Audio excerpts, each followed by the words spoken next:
जोर से ताली बजाएंगे और अभी आपको बताएंगे कि ये ताली बजाने का क्या फायदा होता है। ये जो आप ताली बजा रहे हो इतना कस के बजाएंगे कि हाथ में चोट लगना चाहिए। क्या लगना चाहिए?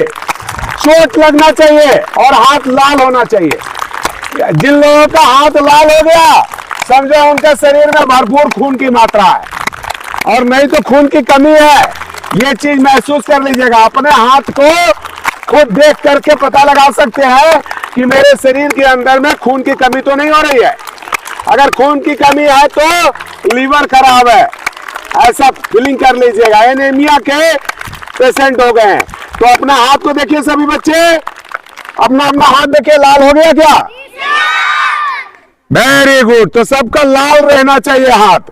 तो इसी बात पे कस के हंस लेंगे, कस करके।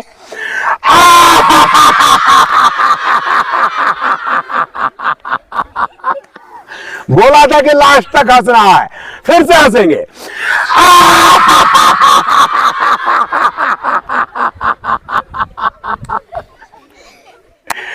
जोर से हंसना है। हंसने से सारे रोग भाग जाते हैं। ताली बजाने से सारे रोग भाग जाते हैं। इन हाथों के अंदर में सारे पॉइंट्स होते हैं एक्यूप्रेशर के, जो हमारे बॉडी से जुड़े हुए होते हैं। हमारे जितने भी अंदर का ऑर्गन्स है, जितना भी मैकेनिज्म है, सब का पॉइंट हमारे हाथों में होती है। सारी शक्तियां मेरे हाथों में होती है। इनको दबाने से, अब इनको अभी दबाएंगे तो ये हाथ के लिए, ये आंख के लिए है, तो ये कान के लिए है, तो ये थायराइड के लिए। तो सारे पॉइंट मेरे हाथ के अंदर में है। जब आपस में टकराते हैं तो क्या होता है? एक एक्यूप्रेशर होता है और उस एक्यूप्रेशर से हमारे सारे रोग भाग जाते हैं। शरीर में एक ऊर्जा आती है, आपको एक पावर मिलती है अंदर से, एक एनर्जी आपके शरीर के अंदर में मिलती है। तो जब भी मौका मिले ताली बजाओ। तुम लोग सावधान क्यों है बेटा? विश्राम हो जाओ, विश्राम में हो जाओ बेटा। हाँ, अभी आप लोग को सावधान विश्राम मालूम है? एक बार मेरे उठ करके दिखा देना, ठीक है? लेकिन हरकत नहीं होना चाहिए। सावधान, विश्राम। कौन सा पैर आप लोग उठा रहे हो? बायां पैर उठाना है और बाएं पैर को हिलाना है। कुछ बच्चे ऐसे ऐसे जो कर रहे हैं वो गलत है। अभी विश्राम में है, सावधान में सिर्फ हाथ वहीं पे मेरा पीछे से आगे साइड में आ जाएगा और ये जगह गैप नहीं होगी। इस जगह में गैप नहीं होगी। ये पूरा चिपका हुआ होगा। मुक्का अंदर की तरफ इस प्रकार से रहेगा। ये सावधान, एड़ी से एड़ी सटा हुआ रहेगा। दोनों पंजे से पंजे की दूरी 6 इंच रहेगी। एड़ी सटा हुआ, वह सावधान का पोजीशन। जब विश्राम करते हैं तो दोनों एड़ी से एड़ी 1 फीट और पंजे से पंजे की दूरी 18 इंच। दूरी आपका सावधान विश्राम सही होता है, ठीक है? तो फिर कभी आएंगे तो आप लोग को बताएंगे इसके बारे में। तो अभी सबसे पहले हम लोग खड़ा होकर के करने वाले आसन कर लेते हैं। तो दोनों पैर को मिलाइए और 2 से 3 उंगली की दूरी रखिए। दोनों हाथों को इस प्रकार से रखेंगे। सारे बच्चे लंबा होना चाहते हो ना? तो लंबा होना चाहते हैं तो इसको अच्छा से करेंगे। अब पूरा लंबा गहरा श्वास लेकर के अपने शरीर को किसी एक चीज को देखिए। जो आप लोग जो अनबैलेंस हो रहे हो वो बैलेंस को बनाने के लिए क्या करेंगे? किसी एक चीज को देखते रहेंगे, आंखों को खुले रखेंगे। पूरी रीढ़ की हड्डी पूरी खिंच जानी चाहिए आपकी। श्वासों को छोड़ते हुए नीचे की तरफ आ जाएंगे। तो ऐसा डेली आप कम से कम 10 बार 11 बार डेली करेंगे यथासंभव जितना देर। अगर ज्यादा देर तक आप ऊपर रुके रहते हैं तो श्वास को सामान्य करके ले सकते हैं। श्वास छोड़ भी सकते हैं, श्वास ले भी सकते हैं धीरे धीरे। लेकिन जब ऊपर से नीचे की तरफ आएंगे तो क्या करेंगे? श्वासों को छोड़ते हुए नीचे की तरफ चले आएंगे। इस आसन का नाम है ताड़ासन। कौन सा आसन है? ताड़ासन है। और इससे सबसे पहला आप लोगों का, बच्चों का सारा लंबाई बढ़ता है और जिन लोगों का मेरुदंड से जुड़ी हुई समस्या है उनकी समस्याएं दूर होती है। जिन लोगों का कमर में दर्द है, सर्वाइकल का प्रॉब्लम है, कमर में पीठ में दर्द होता है, उन लोगों के लिए भी ये ताड़ासन बहुत अच्छा होता है। और दूसरा मैं आप लोगों को पहले भी करवा चुका हूं, तिड़ियक ताड़ासन। तो दोनों हाथों को ऐसे मिलाएंगे, पैर को खोल के रखेंगे, इसके बाद दोनों हाथों को इस प्रकार से रखेंगे, श्वासों को छोड़ के पूरा बाईं साइड जाइए। सभी लोग बाएं साइड जाइए, बाएं जाइए जितना जा सकते हैं। अब ऐसा आप करेंगे तो ये जो साइड का जो हड्डी है आपका, रीढ़ की हड्डी, तो इसमें पूरा खिंचाव आएगा। यहां पे ये पैनल में दोनों हाथ में पूरा खिंचाव आएगा आपके। और फिर श्वासों को लेते हुए ऊपर की तरफ उठेंगे और फिर वापस श्वासों को छोड़ते हुए फिर दाहिनी साइड में जाएंगे। हाथों को सीधा रखेंगे बिल्कुल, फिर श्वासों को लेते हुए ऊपर की तरफ आ जाएंगे और दोनों हाथ को साइड में करेंगे। तो जिन लोगों को कब्ज की समस्या रहते हैं वो लोग अगर पानी पी करके इसे तेजी के साथ भी अगर करेंगे तो उनका स्टूल पास हो जाएगा, उनका कब्ज टूटेगा और टॉयलेट सही ढंग से कर पाओगे आप लोग। समझ रहे हो? अरे समझे नहीं समझे? अब दोनों हाथों को इस प्रकार से रखेंगे। अब बाईं साइड में जाएंगे श्वासों को छोड़ते हुए और इस हाथ को यहां शोल्डर से लगाएंगे और दूसरे हाथ को जितना आप पीछे घुमा सकते हैं उतना घुमाएंगे। कैसे घुमाएंगे देख लीजिए।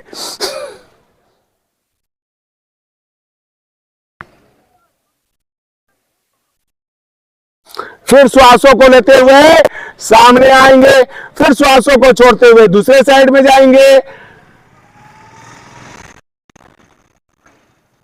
फिर श्वासों को लेते हुए सामने आ जाएंगे।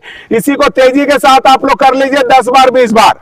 कैसे कर लीजिए सभी बच्चे? ये श्वासों को तेज रखिए,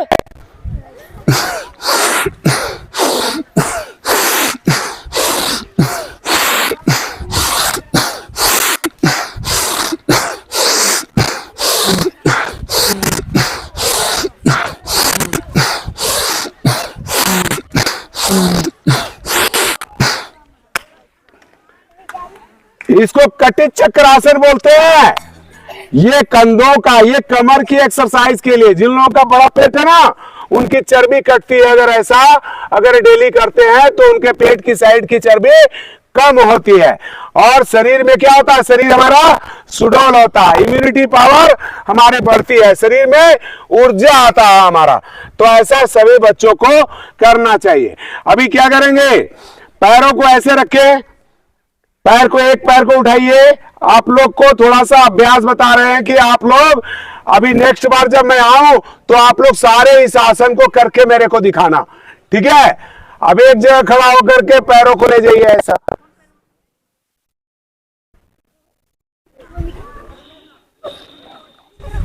फिर धीरे धीरे नीचे की तरफ आ जाएंगे। कितने बच्चे कर पाए? कोई बच्चा बढ़िया से करके दिखाएगा? अरे कोई बढ़िया से करके दिखाएगा? यहाँ पे जो बच्चे अच्छे करेंगे उनको योगा कंपटीशन में भी मैं लेकर के जाऊंगा, ठीक है ना? जो अच्छा करेंगे।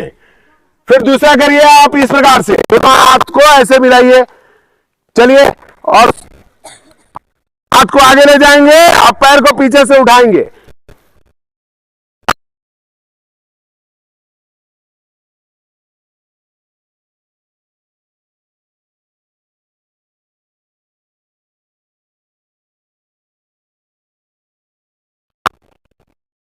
फिर नीचे आ जाएंगे और इसी तरह से दूसरे पैरों से भी इसका अभ्यास करेंगे। आप लोग को एक एक दो दो बार करके मैं बता रहा हूं। नेक्स्ट आऊंगा तो आप लोग का ज्यादा होना चाहिए, डेली प्रैक्टिस करेंगे इस चीज का, ठीक है? करेंगे आप लोग? कितने बच्चे करेंगे? हाथ खड़ा करो। सारे बच्चे करेंगे? तो इसका अभ्यास जरूर करेंगे। शरीर का संतुलन आता है, बच्चों को पढ़ने में मन लगता है, मेमोरी पावर बढ़ती है। ऐसा करने से आपका शरीर का संतुलन, बैलेंसिंग सही होता है। अभी क्या करेंगे, एक पैर पे खड़े होंगे और एक पैर को ऊपर उठाएंगे, इस प्रकार से उठाइए, दोनों हाथ से पैर को पकड़ लीजिए और इस पैर को आगे की तरफ ले जाइए, ले जाइए, पैर को बिल्कुल सीधा कर दीजिए और श्वासों को छोड़ते हुए अपने सिर को घुटने से लगाइए।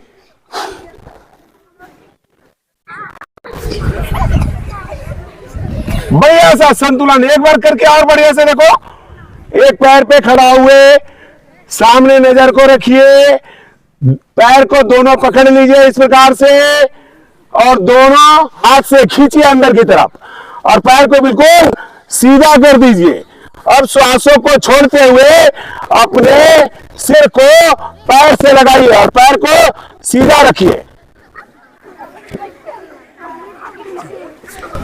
फिर धीरे धीरे नीचे चले आइए। ये दंडोयमन जानु शीर्षासन था। कौन सा आसन था? दंडोयमन जानु शीर्षासन। जानु किसको बोलते पता है? अरे किसी को पता है? जानु बोलते घुटना को। क्या बोलते हैं? यही है चक्का। अगर ये सही सलामत है तो गाड़ी चलेगी, नहीं तो लड़खड़ा जाएगी। ठीक है। अभी और बच्चे, आप लोग कुछ आसन जानते हो? आप लोग कोई आसन जानते हो आप लोग? चलिए दोनों पैर को खोल लीजिए। आप लोग के पास मैट नहीं है, नहीं तो मैं लेट करके करने वाले आसन आप लोग को करवाता। अभी क्या करेंगे, इस हाथ को अपोजिट साइड में, यानी कि दाहिना हाथ है तो बाएं पैर के अंगूठे को लगाइए और एक हाथ ऊपर आसमान की तरफ, नजर को उस हाथ के ऊपर रखिए जो हाथ ऊपर की तरफ है और इसी अवस्था में रुकिए। फिर श्वासों को लेते हुए सामने की तरफ आइए। श्वासों का विशेष ध्यान रखिए। श्वासों का ध्यान रखने से आपके फेफड़े भी बहुत मजबूत हो जाएंगे। फिर श्वासों को छोड़ते हुए दूसरे हाथ से दूसरे पैर के अंगूठे के छुएंगे और दाहिनी साइड में ऊपर आसमान की तरफ देखेंगे। फिर सामने आ जाएंगे। इसी प्रकार तेजी के साथ कर लो सारे बच्चे, श्वासों के साथ।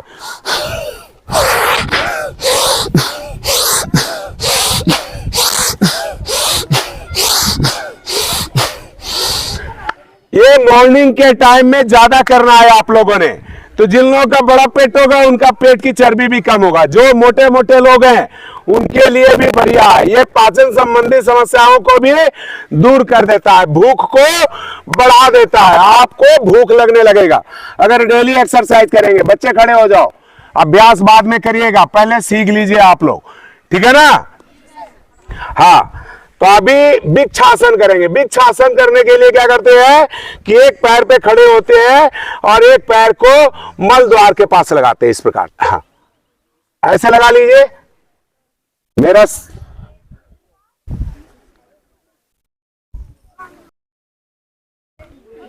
और दोनों हाथ को ऊपर ले जाएंगे।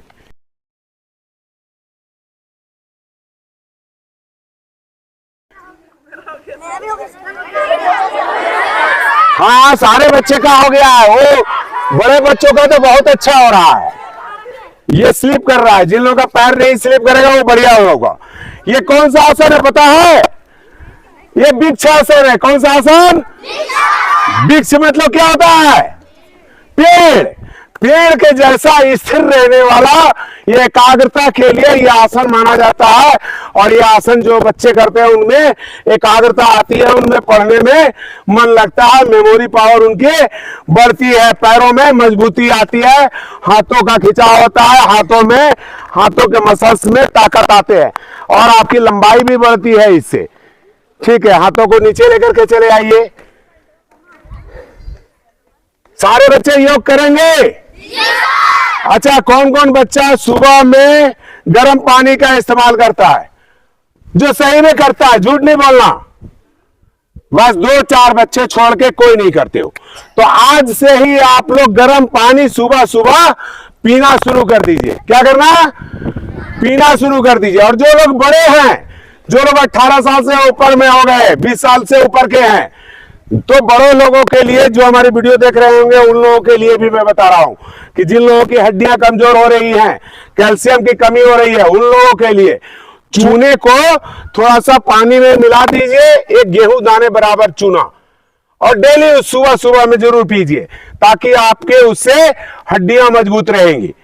समझ रहे हैं आप लोग? तो गर्म पानी का इस्तेमाल जरूर करना है आप लोगों ने।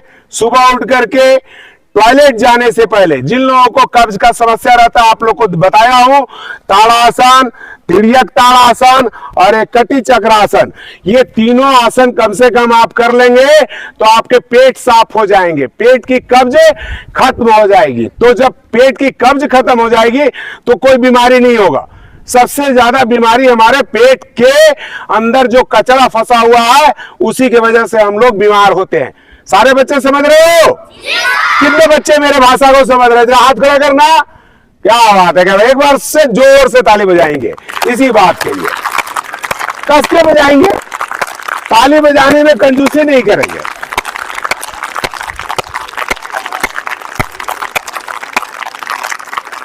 अरे बच्चे हंस भी रहे हैं तो कस के हंसो, कस के हंसो।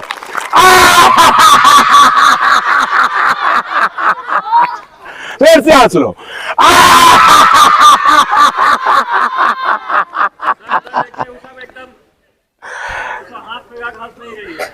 क्यों भाई, इसमें शर्माना नहीं है बेटा। कुछ बच्चे जो शर्मा रहे हैं, तो जो लोग शर्माएंगे वो स्वास्थ्य लाभ नहीं ले पाएंगे।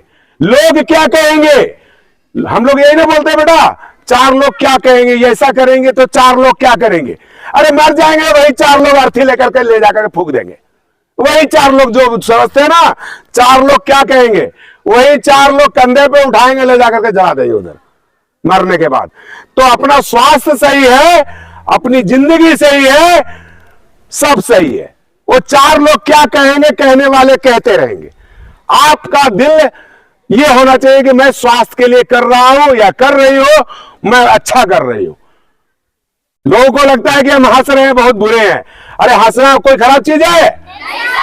आप अगर हंसेंगे तो सारे रोग को, सारे तनाव को, सारे चिंता, सारे डिप्रेशन को सारे दूर भगा देंगे। बात समझ रहे हैं हमारी? तो हंसना जरूर है, ताली बजाना जरूर है। सुबह के टाइम में लैट्रिन सही साफ हो जाना चाहिए। नाक में तेल जरूर डालिए। कितने बच्चे हैं नाक में तेल डालते हैं? एक दूसरे को देख करके नहीं, जो सही में तेल डालते हैं। ये जो 3-4 बच्चे हाथ उठाए, इनके लिए जोर से ताली बजाइए सभी बच्चे। और जो बच्चे नहीं डालते तेल, वो लोग डालना शुरू कर दीजिए। कम से कम सरसों का तेल सभी लोग आप लोग के पास होगा। गांव के बच्चे हो, गांव में तो सरसों होता है, सरसों का तेल भी ओरिजिनल होता है। नाक में जरूर डालिए आप लोग।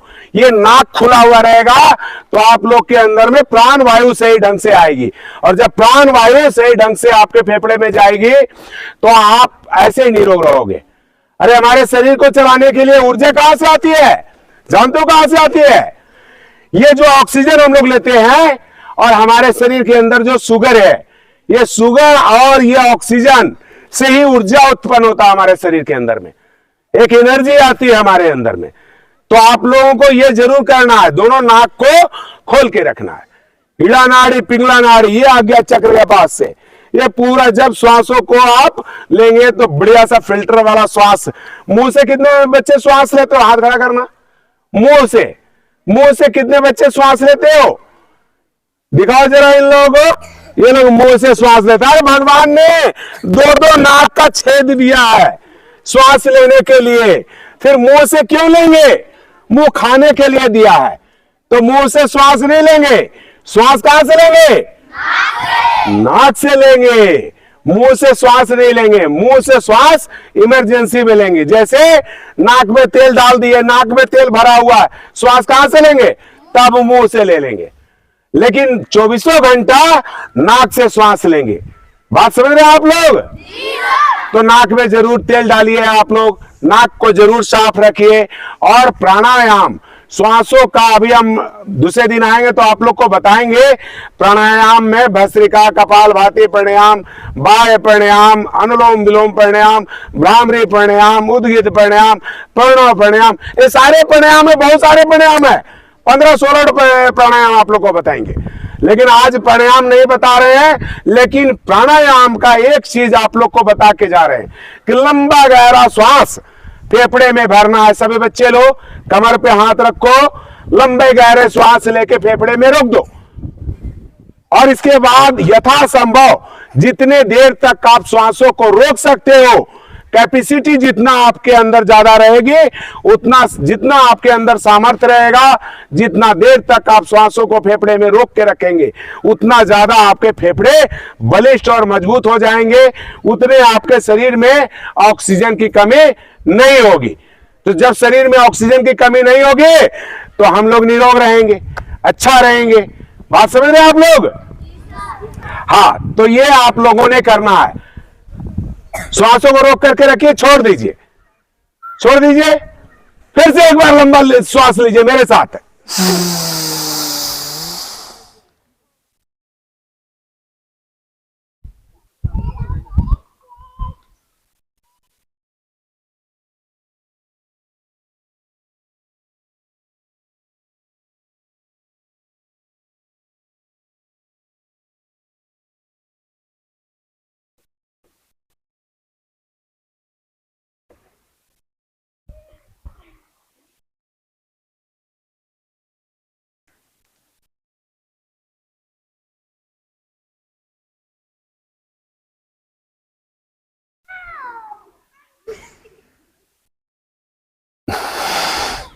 श्वासों को छोड़ दीजिए। तो ये काम आप लोगों ने करना है। जो श्वास आप लोग ले रहे थे उसको बोलते हैं पूरक करना। क्या बोलते हैं? श्वासों को लिया, पूरक किया, हमने फेफड़े में पूरी भर दिया, अंदर श्वासों को फेफड़े में रोक दिया, उसको बोलते हैं कुंभक लगाना। अंतः कुंभक लगाया, अंदर में श्वास लेकर के रोके तो उसको क्या बोलते हैं? अंतः कुंभक। जब कुंभक का प्रयोग करेंगे तो आपके फेफड़े फूले रहेंगे। जितना ज्यादा देर तक फेफड़े फूले रहेंगे उतना देर तक आपके फेफड़े में फ्लेक्सिबिलिटी आते रहेगी, उतना ज्यादा प्राण भरने की पावर आ जाएगी। कोई चीज छोटा से बड़ा बनाओगे तो क्या होगा? उसमें ज्यादा चीज भर पाओगे ना। उसी तरह हमारा ऑक्सीजन भी वैसा ही। हमारे फेफड़े में 7 करोड़ 30 लाख छोटे छोटे प्रकोष्ठ छिद्र होते हैं। उन सारे छिद्रों में ऑक्सीजन की मात्रा भरनी चाहिए और इसके बाद धीरे धीरे रेचक कर देते हैं। तो ये प्राणायाम का सबसे अहम चीज, लंबा गहरा श्वास लेना, रोकना और फिर श्वासों को पूरा आखिरी कड़ी तक छोड़ देना, थोड़ा सा भी नहीं रहने देना इसमें श्वास। बात समझ रहे हैं आप लोग? हाँ, तो सारे बच्चे, कितने बच्चे करोगे? सारे बच्चे ऐसा करोगे तो सारे बच्चे लोग निरोग रहोगे। जोर से बजाओ ताली।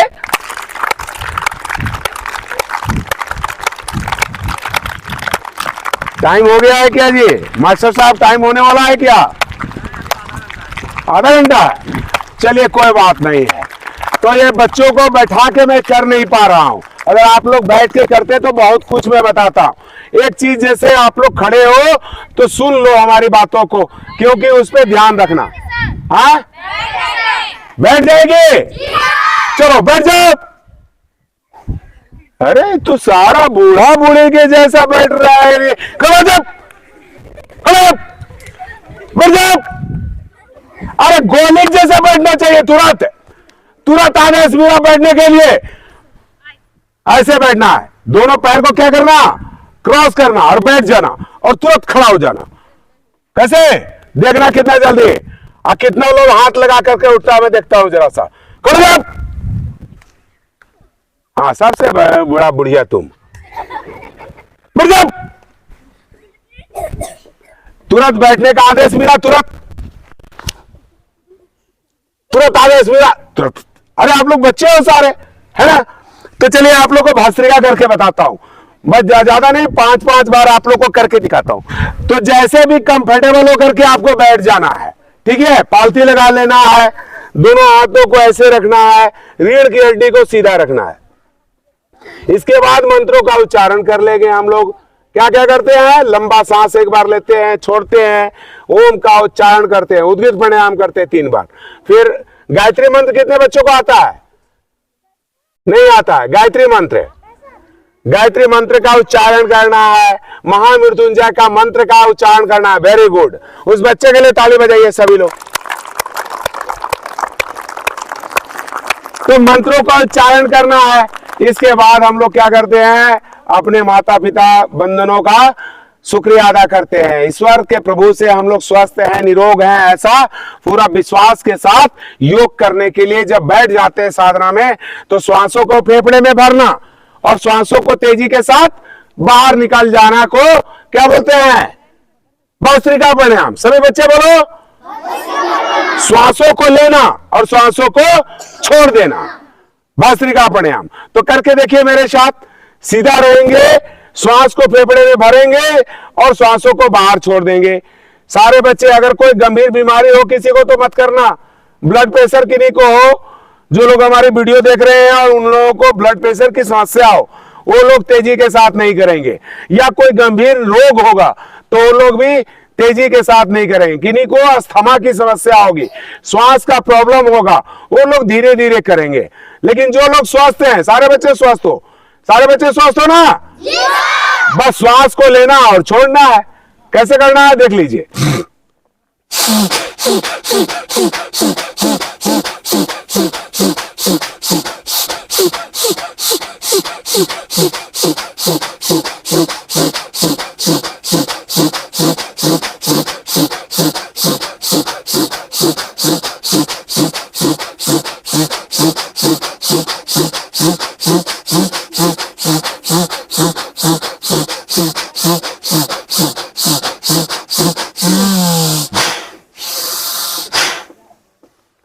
तो आप बच्चे हो, आप लोग को कम करा रहे हैं, लेकिन जो लोग बड़े लोग हैं उनको कम से कम 5 मिनट का ये अभ्यास करना चाहिए भस्त्रिका का।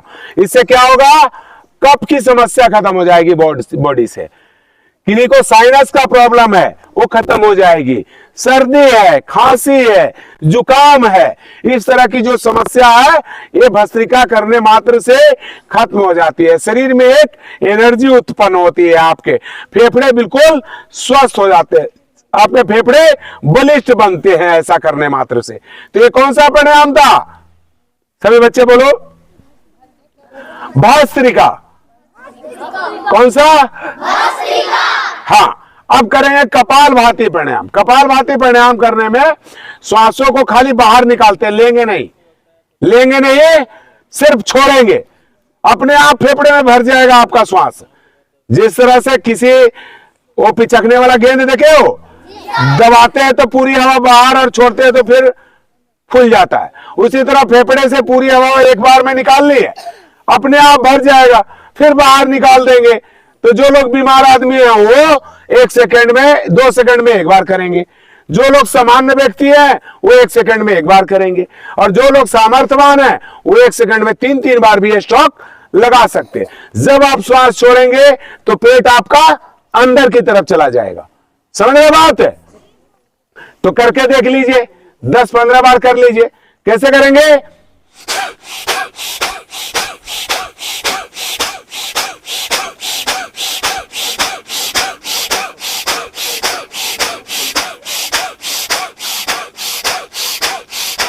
अभी कुछ लोग क्या कर रहे हैं,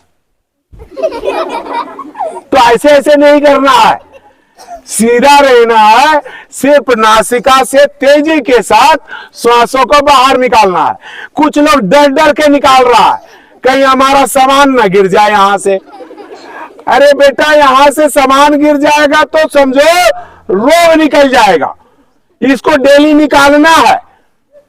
वो आप लोग को तेल डालने के लिए बोला ना, इसी चीज को निकालने के लिए, ये डालेगी तो पिघल के बाहर निकलेगा, तो इसको बाहर निकालना है, इसको साफ कर देना है, ठीक है?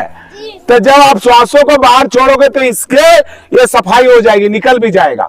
तो निकल जाएगा तो निकाल देना, पोंछ देना उधर निकाल करके, ठीक है? सारे बच्चे हंसते हैं। अरे नेचुरल चीज है बेटा, सबके साथ होता है। अरे तुम्हारा डेटा निकलता है, मेरा नहीं निकलता क्या? सबका निकलता है। तो इसको सफाई करते रहना है ताकि प्राण वायु सही ढंग से लेते रहे शुद्धता के साथ। तो ये काम जरूर करना है। तो ये कपालभाति प्राणायाम था। इसके बाद हम लोग करते हैं बाह्य प्राणायाम। क्या करते हैं? बाह्य प्राणायाम। बाह्य प्राणायाम करने के लिए क्या करते हैं? सारे बच्चे को नहीं दिखेगा इसलिए मैं खड़ा हो जाता हूं, आप लोग को दिखाता हूं कैसे करना है। श्वासों को बाहर निकालना है। क्या करना है? श्वासों को बाहर निकालेंगे, श्वासों को बाहर रोक देंगे और पेट को अंदर की तरफ खींच लेंगे और ऊपर की तरफ खींचेंगे। हमारा नाभि से लेकर के मल द्वार तक चलता है अपान वायु उस अपान वायु को ऊपर की तरफ खींच करके रखते हैं और जब तक रोक सकते हैं श्वासों को तब तक रोक देते हैं। तो ये मल और मूत्र से जुड़ी हुई सारी समस्या इससे दूर हो जाती है। तो कैसे करते हैं देख लीजिए एक बार, आप लोग बैठे बैठे कर लेना इस चीज को। श्वासों को बाहर निकालो, पेट को अंदर खींचो और ऊपर की तरफ खींचो। कैसे खींचना है देख लीजिए।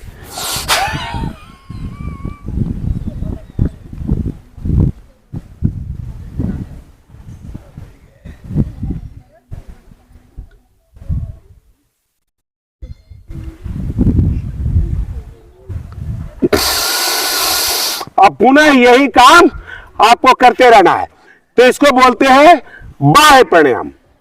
कौन सा प्राणायाम बोलते हैं? बाह्य प्राणायाम बोलते हैं। तो बाह्य प्राणायाम करने से मल और मूत्र से जुड़ी हुई सारी समस्या खत्म हो जाती है। गुद्दा भ्रंश हो गया, योनि भ्रंश हो गया, पाइल्स बवासीर जो समस्या होती है उन लोगों के लिए बहुत बढ़िया होता है ये बाह्य प्राणायाम। अभी हम आप लोगों को अगर सुबह का टाइम होता तो नौलिक क्रिया करके भी दिखाता, लेकिन अभी सुबह का टाइम नहीं है और कुछ खाना भी हमारे पेट के अंदर में है, तो खाना खा करके कभी भी नहीं करते हैं नौलिक क्रिया। वैसे आप लोग को मैं दिखा देता हूं कि नौलिक क्रिया कैसे करते हैं। आप लोग चाहो तो अभ्यास कर सकते हो। क्या करना है, इसमें श्वासों को बाहर निकालना है और पेट को संकुचित करके उसको एक नौली के रूप देना है और उसको घुमाने का भी प्रयास करते हैं। कैसे करते हैं इसको?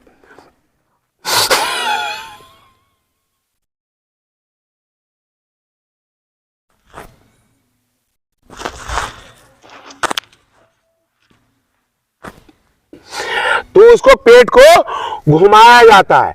इसके बाद एक अग्निसार क्रिया भी होता है। जिन लोगों का बड़ा बड़ा पेट है ना, उन लोगों का पेट को कम करने के लिए, पाचन संबंधी समस्या को दूर करने के लिए ऐसा करते हैं। तो अभी अग्निसार क्रिया में क्या करते हैं, श्वासों को बाहर निकालते हैं, पेट को अंदर खींचते हैं, ढीला छोड़ते हैं, अंदर खींचते हैं, ढीला छोड़ते हैं। कैसे करते हैं देख लीजिए।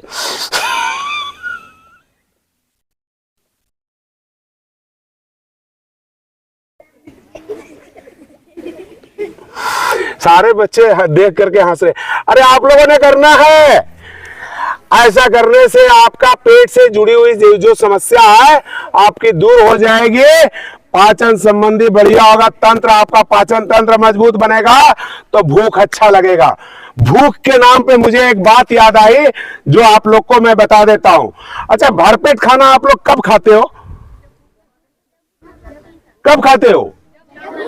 जब भूख लगता है। क्या बात है, क्या बात है, जोर से ताली बजाएंगे। जब भूख लगता है तभी खाना खाना चाहिए। अगर भूख ना लगे और जबरदस्ती खाना खा लीजिएगा तो खाना पचेगा नहीं, हो क्या होगा, सड़ेगा, और सड़ेगा तो फिर गैस बनाएगा, एसिडिटी होगी, फिर माथा में दर्द होगा। बोलेगा माथा दर्द कर रहा है, आज स्कूल नहीं जाएंगे मैया, आज स्कूल नहीं जाओ, कर लो, पेट में बड़ी दर्द कर रहा लो। वो पेट में जो दर्द कहां से आता हो, तो वो गैस बनता तो पेट दर्द करता, समझ लिए। तो कभी भी भूख लगे तो खाना खाना है। वैसे हमारा कुदरत के तरफ से हमारी जो शरीर के अंदर में जो अग्नि तैयार होती है, जो खाना को डाइजेस्ट करने के लिए तैयार होती है, वो कब होती है? सुबह के टाइम में। ये करीब 8 बजे से लेकर के 8 से 10 के बीच में बहुत प्रज्वलित होती है अग्नि हमारे शरीर के अंदर में। जब धूप निकलती है सूर्य का तब मुझे भूख लगता है। उस समय मर्जी जितना दबा के खा लेना, सब पच जाएगा। इसके बाद दोपहर का खाना उससे कम कर देना। अगर 4 रोटी आप लोगों ने खाया होगा 8 बजे 10 बजे, तो दोपहर का जो लंच है ना उसमें 3 ही रोटी खा लेना, 1 रोटी कम कर देना। और जब 3 रोटी आप लोगों ने दोपहर में खाया होगा तो शाम में सूर्योदय होने से पहले 2 ही रोटी खा लेना। यह नियम बताता है। सबसे पहले सुबह में सबसे ज्यादा खाना, दूसरे दोपहर में थोड़ा कम खाना, और रात को तो बिल्कुल ही कम खाना। रात को तो खाना ही नहीं, रात में रेस्ट छोड़ दो, क्योंकि हमारा फास्टिंग रहता है। उस समय अग्नि हमारी बुझ जाती है। हमारी अग्नि क्या होती है? बुझ जाती है। जब अग्नि बुझ जाएगी तो खाना नहीं पचेगा। ये आप मान के चलना। हमारे शरीर के अंदर जो अग्नि है, जो खाना पचाने वाला, सूर्य से शुरुआत होती है, तो सुबह में भूख लगती है, उसमें ज्यादा खा लोगे तो भी दिन भर में वो क्या होगा, अग्नि प्रज्वलित रहेगी और वो पचता रहेगा आपका खाना। सपोज दैट एक उदाहरण के तौर पे आप लोग को बता देता हूं, जैसे दीपक लेना, एक दीपक देखते हो दिवाली में जलाते हो आप लोग, तो जब आप माचिस की तिल्ली जलाते हो दीपक में तो लो क्या होता है, बहुत ज्यादा रोशनी देता है, देता नहीं देता? जब शुरू में जलाया जाता है, फिर धीरे धीरे सामान्य गति हो जाता है, उसका क्या हो जाता है, एक सामान्य गति में जलते रहता है, दीपक प्रकाश देते रहता है। और जैसे उसका ईंधन खत्म होता है, तेल खत्म होता है, तो लास्ट में क्या होता है, ज्यादा प्रकाश देकर के तब बंद हो जाता है। क्या होता है, ज्यादा प्रकाश देता है और बंद हो जाता है। उसी तरह जब सूर्य जब ढलने वाला होता है, उस समय में हमारे को भूख लगता है, अग्नि तैयार होती है, फिर बुझ जाता है। जब वो अग्नि बुझ गई तो खाना पचेगा नहीं, फिर सड़ेगा। रात को खाना नहीं खाना, इसलिए लोग बोलते हैं कि सूर्यास्त से पहले खाना खा लेना चाहिए, रात का खाना, और रात भर अपने रेस्ट दे देना है, क्योंकि 5-6 घंटा पचने में लगेगा टाइम। अगर आप 6 बजे खाना खाए हो तो रात के 12 बजे तक क्या हुआ, पचने का समय लगा। तो 8 घंटा, जब सुबह 8 बजे तक हमारे पेट को क्या मिला, रेस्ट मिला, वही समय हाथ को रेस्ट मिला, पचाने का काम नहीं करता होता है। बात समझ रहे हैं आप लोग? तो सारे बच्चों को इस चीज का ध्यान रखेंगे, और जो लोग हमारी वीडियो देख रहे हैं वो लोग तो पक्का ध्यान रख लीजिएगा। आप लोग जुड़े हैं तो आप लोग भी इस चीज की जानकारी आप लोगों को भी होना चाहिए कि हमारा तो बिना भूख का खाना नहीं खाना, भूख से 1 रोटी कम खाना। खाना खाते समय पानी कितने बच्चे पीते हो, जरा सा हाथ खड़ा करो जब खाना खाते हो। तो देखो इन लोगों को, यही सारी गलतियां कर रहे हो। अभी तो नई मशीन है आप लोग की, इसलिए चल रहा है। जैसे ही पुरानी हो जाएगी ये मशीन, ये दिक्कत देने लगेगा। आप लोग खाना खाते हो ना तो तुरंत पानी नहीं पीना, हाथ डाउन कर लो। खाना खा के तुरंत पानी नहीं पीना। क्यों? जब हम खाना खाते हैं, जब हमारे मुंह से लार्वा जो जठर जो बोलते हैं ना जठर, तो वो अंदर जाता है लार्वा, और वो खाने को पचाने का काम करता है। हमारा पहला काम क्या करता है, दांत पूरा करता है, उसको पीसता है, चबा चबा के खाना खाना। छोटा सा टुकड़ा लेना रोटी का, 32 बार चबाना, कस कस के चबा करके एकदम बिल्कुल लार्वा के साथ अंदर चला जाना चाहिए। तो हमारे हाथ को क्या होगा, कम भार पड़ेगा पचाने के लिए। बड़ा बड़ा रोटी का ये फाइट लोगे और पेट के अंदर डालोगे तो हमारा काम किसको करना पड़ेगा, हाथ को पचाने का काम करना पड़ेगा। उसको मेहनत ज्यादा लगेगा, उसको तोड़ने में फिर उसको ज्यादा टाइम लगेगा। तो वो काम हम खुद ही अपने दांतों से पहले पीस पीस करके कर लेंगे, तो खाना मेरा सही ढंग से पच जाएगा। तो जैसे ही हम लोग खाना खाते हैं और ऊपर से ठंडा पानी पीते हैं, तो जो अग्नि जली थी खाना पचाने के लिए, वो क्या हो गई, बुझ गई। अरे जो आग लगा था चूल्हा में, तुम खाना ऊपर में तसला चढ़ा देना, बात समझ रही है, चावल पकाने के लिए, और नीचे से चूल्हा में पानी डाल देना, वो खाना पकेगा नहीं? वो क्या होगा, अगर छोड़ देंगे तो सड़ेगा। अरे जब आग नहीं लगेगा तो क्या होगा, सड़ेगा। तो उसको सड़ाना नहीं है, इसलिए खाना खाने के तुरंत बाद पानी नहीं पीना, 1 घंटा के बाद पानी पीना, या तो खाना खाने के 1 घंटा पहले पी लेना, लेकिन खाना खाते समय तुरंत पानी नहीं पीना। अगर पीने की आवश्यकता भी पड़ती है तो गर्म पानी का इस्तेमाल करना, 2-4 घूंट थोड़ा बहुत। ताकि अभी गर्म पानी पीने के लिए मैं क्यों आप लोग को बताया, क्योंकि हमारा जो बॉडी का टेम्परेचर होता है, उस टेम्परेचर का पानी अगर हम लोग पीते हैं तो जल्दी हजम हो जाता है। लेकिन हमारा बॉडी का टेम्परेचर है गर्म और उसमें डाले ठंडा, तो उसको गर्म करने के लिए टाइम लगेगा। पहले उस पानी को हमारा शरीर क्या करेगा, गर्म करेगा, तब पाचन करेगा। और जैसे ही अगर बॉडी का टेम्परेचर वाला पानी हम पी लेंगे तो सही डाइजेस्ट हो जाएगा तुरंत, तो तुरंत ब्लड में आ जाएगा। बात समझ रहे हैं आप लोग? ये सारे बच्चों को योग करेंगे आप लोग, जोर से ताली बजाइए इसी बात पे। एक बच्ची उधर सुस्त होकर के ऐसे ऐसे कर रहे, कहां का भार पड़ गया, अरे भाई ऐसा मत करो ना, कस के बजा लो, ये आपके स्वास्थ्य लाभ के लिए है। और पीछे वाला लड़का लोग अरे आवाज इतना होना चाहिए कि लड़कियों का सारा आवाज दबा देना चाहिए। ये कहां से आई ऊर्जा आपके अंदर में? तो जैसा आप लोग सोचोगे वैसा ऊर्जा आएगी। सोचोगे हम कमजोर हैं तो कमजोर हो जाओगे, सोचोगे कि हम मजबूत हैं तो आपके अंदर मजबूती आ जाएगी। बात समझ रहे आप लोग? चलो इसी बात पे आज का क्लास हम खत्म करेंगे बेटा, ठीक है? तो अपने अपने जगह पे बैठे रहेंगे और सर लोग जैसे जैसे लाइन से छोड़ेंगे। आप लोग चाहते हो कि हम फिर आए? चलो फिर मौका मिलेगा, फिर मैं आप लोग के स्कूल में कभी आ जाऊंगा, ठीक है ना? तो इन सब बातों का ध्यान रखना। आप लोग को आज कराया कुछ भी नहीं हूं, सिर्फ बताया हूं, लेकिन अगर आप लोग इन सब सारी चीजों पे अगर ध्यान रखोगे तो आप लोग स्वस्थ रहोगे, बीमार नहीं पड़ोगे। सारे बच्चे पीटी, परेड, गेम, कोई भी काम अगर बढ़िया से करोगे तो सारा योग है। पढ़ना भी एक योग है। जो क्रिया करते हो आप लोग, जो काम करते हो वो भी क्रिया योग है। आप पूजा पाठ करते हो भक्ति में, वो भी भक्ति योग है।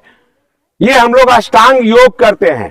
तो हम लोग 8 अंग का ध्यान रखते हुए जो योग करते हैं वो अष्टांग योग है। ये महर्षि पतंजलि ने बताया ये 8 अंग का। ये 8 अंग कौन कौन से है पता है क्या आप लोग को? योग के कितने अंग? 8 अंग। तो 8 अंग कौन कौन से हैं? यम, नियम, आसन। सारे बच्चे बोलो जल्दी जल्दी, समय नहीं है, शुरू से बोलना। और कितने बच्चे हमको दूसरे बार बताओगे? सबका नाम पूछेंगे कि योग का कितना अंग होता है। तो यम, नियम, आसन, प्राणायाम, प्रत्याहार, धारणा, ध्यान और समाधि। ये 8 अंग है। लेकिन 8 अंग के 3 जो है सो हमारा क्या है? बहिरंग है। यम, नियम और आसन, ठीक है? इसको बोलते हैं बहिरंग। और प्रत्याहार, धारणा, ध्यान और समाधि यह अंतरंग है। और ये बहिरंग और अंतरंग को जोड़ने वाला क्या है? प्राणायाम। जो प्राणायाम आप लोग को कुछ मैं करके आज बताया था। अनुलोम विलोम भी नहीं बता पाया, समय नहीं है, आप लोग को बाद में बताऊंगा। सर लोग को किताब दे के जा रहा हूं, योग का योग करवाएंगे आप लोग को। और किसी तरह का दिक्कत हो तो आप सर से नंबर लेके मेरे से बात भी कर सकते हो। आप लोग के घरों में भी अगर किन्हीं लोगों को, बूढ़े बुजुर्ग लोग के, आपके मम्मी पापा, दादा दादी को भी कोई समस्या होगा तो मेरे नंबर पे कॉल करके आप सलाह ले सकते हो। समय रहा तो आप लोग को जरूर बताएंगे, ठीक है ना?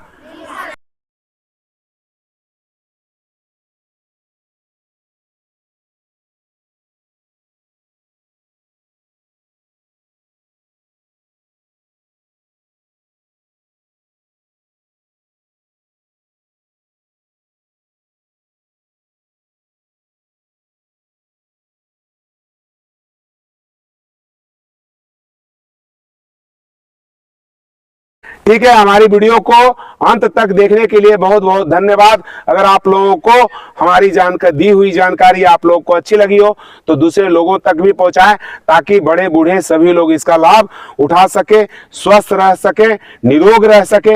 यही मेरा उद्देश्य है। धन्यवाद। ओम। अगर हमारे चैनल के लिए आप लोग नए हैं तो हमारे चैनल को सब्सक्राइब ज़रूर करें और बेल आइकॉन को इसलिए दबा लें ताकि हमारी हर वीडियो आप तक पहुंचती रहे।